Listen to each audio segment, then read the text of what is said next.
Assalamualaikum warahmatullahi wabarakatuh. Perkenalkan, nama saya Nadia Dwi Oktari, mahasiswi dari Prodi D3 Keperawatan tingkat 1A, Politeknik Kesehatan Kemenkes Jambi. Ini adalah salah satu tugas dari mata kuliah Ilmu Biomedik yang berjudul Termofisika.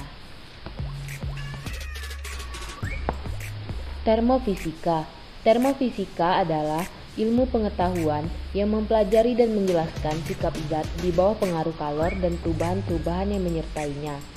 Termometer adalah alat yang digunakan untuk mengukur suhu atau alat yang digunakan untuk menyatakan derajat panas atau dingin suatu benda. Termometer memanfaatkan sifat termometrik dari suatu zat, yaitu perubahan dari sifat-sifat zat disebabkan perubahan suhu dari zat tersebut. Ada 5 jenis termometer yang umum digunakan. Yang pertama, termometer air raksa atau alkohol. Yang kedua, termometer tahanan atau termistor termometer. Yang ketiga, termometer elemen atau termokapel. Yang keempat, pirometer optik. Dan yang terakhir, termometer gas yang bervolume tetap. Yang pertama adalah termometer air raksa atau alkohol. Termometer air raksa umumnya menggunakan skala suhu Celcius dan Fahrenheit. Alat ini terdiri dari pipa kapiler yang menggunakan material kaca dengan kandungan air raksa di ujung bawah. Termometer raksa ini banyak digunakan karena dapat mengukur suhu dengan temperatur yang sangat tinggi sekaligus rendah. Termometer alkohol adalah termometer yang menggunakan alkohol sebagai media pengukur yang merupakan alternatif dari termometer air raksa dengan fungsi yang sama. Adapun cara kerja secara umum adalah sebagai berikut. 1. Sebelum terjadi perubahan suhu, volume air raksa berada pada kondisi awal. 2. Perubahan suhu lingkungan di sekitar termometer direspon air raksa dengan perubahan volume. Yang ketiga, volume merkuri akan mengembang jika suhu meningkat dan akan menyusut jika suhu menurun.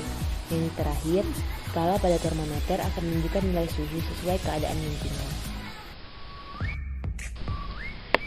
Yang kedua adalah termometer tahanan atau termistor termometer.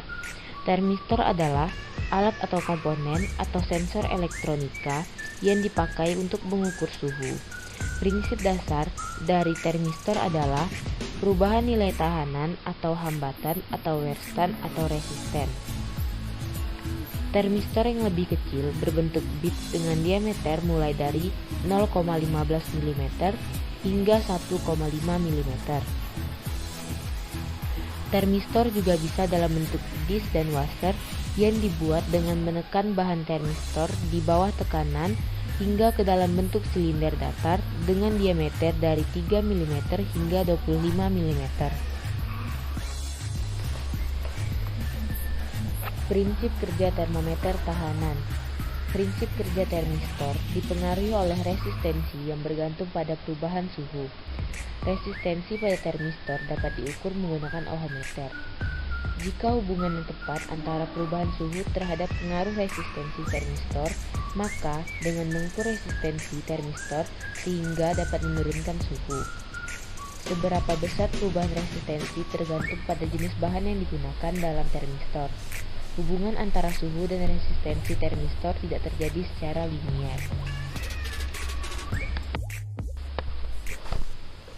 Ini adalah beberapa fungsi dan kegunaan pada termistor. Yang pertama, sebagai termometer digital atau termostat. Yang kedua, digunakan pada aplikasi otomotif. Yang ketiga, peralatan rumah tangga seperti microwave, lemari es, dan oven. Dan yang terakhir, perlindungan sirkuit misalnya pada perlindungan lonjakan arus. Yang ketiga adalah termometer elemen atau termokapel. Termokapel adalah perangkat listrik yang terdiri dari dua konduktor listrik yang berbeda yang membentuk sambungan listrik. Termokapel terdiri dari dua kawat logam yang membentuk rangkaian tertutup dan terhubung pada voltmeter.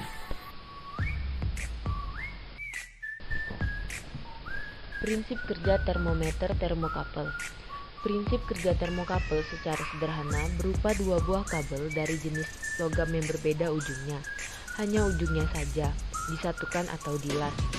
Titik penyatuan ini disebut hot junction. Prinsip kerjanya memanfaatkan karakteristik hubungan antara tegangan dengan temperatur. Setiap jenis logam pada temperatur tertentu memiliki tegangan tertentu pula.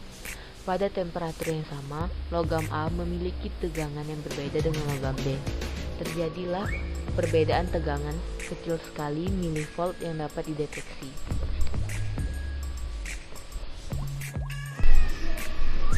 Yang keempat adalah pirometer optik. Pirometer optik adalah sebuah instrumen pengukuran temperatur yang menggunakan prinsip pancaran radiasi benda panas atau pantulan radiasi panas dari benda yang terukur. Alat ini mengukur suhu di atas 600 derajat Celcius. Pirometer optik berisi filamen tungsten yang dipanaskan di dalam sistem optik. Prinsip kerja pirometer optik. Pirometer optik bekerja berdasarkan pengukuran radiasi pada suatu panjang gelombang tertentu. Radiasi ini dinyatakan oleh terang benda tersebut pada warna yang sesuai dengan panjang gelombang. Pengukuran terang benda ini dilakukan dengan cara membandingkan dengan suatu lampu standar yang terangnya dapat diatur. Dengan mengatur arus yang melalui lampu, filamen dari lampu dapat dibuat sama terang dengan benda yang akan diukur suhunya. Bila terang filamen dan benda telah sama, maka keduanya akan terlihat baur menjadi satu. Bila suhu salah satu lebih tinggi, maka akan terlihat berbeda. Besarnya arus yang melalui filamen lampu dapat langsung dikalibrasi menjadi temperatur dari benda tersebut. Yang terakhir adalah termometer gas yang bervolume tetap. Termometer gas volume tetap memiliki ketelitian dan keakuratan yang sangat tinggi, sehingga secara internasional dapat diterima sebagai instrumen standar untuk pengkalibrasian termometer lainnya. Prinsip kerja termometer gas bervolume tetap. Ketika suhu bertambah, tekanan gas juga bertambah. Dalam pipa 1 dan pipa 2 terdapat air raksa. Volume gas dijaga agar selalu konstan dengan cara menaikkan atau menurunkan pipa 2 sehingga permukaan air raksa dalam pipa 1 selalu dalam tanda acuan. Jika suhu meningkat, tekanan gas dalam tabung juga meningkat. Karenanya, pipa 2 harus diangkat lebih tinggi agar volume gas selalu konstan. Pada termometer gas volume konstan yang canggih, sudah ada alat penghitung tekanan.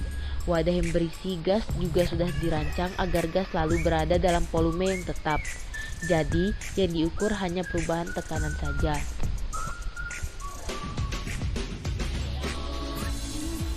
Baiklah, hanya itu yang dapat saya sampaikan. Mohon maaf apabila terdapat kesalahan dalam penyampaian kata. Saya ucapkan terima kasih.